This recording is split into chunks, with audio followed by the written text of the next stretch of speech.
আর আম গাছ দেখেছো বন্ধুরা, চলো দেখাই আমি কি বানিয়েছি ম্যাঙ্গোর।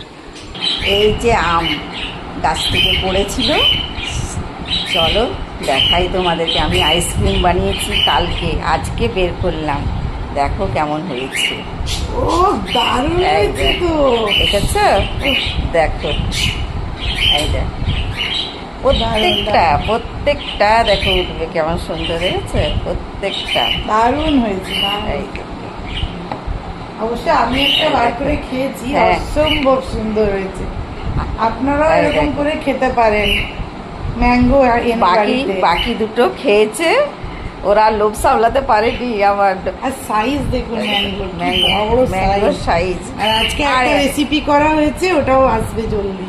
আরেকটা রেসিপি করেছি বন্ধুরা, ওইটাও তাড়াতাড়ির মধ্যে আসবে। চলো তাহলে আমার আইসক্রিম কেমন হয়েছে অবশ্যই লাইক কমেন্ট শেয়ার অবশ্যই করো, আর সাবস্ক্রাইব করতে ভুলো না।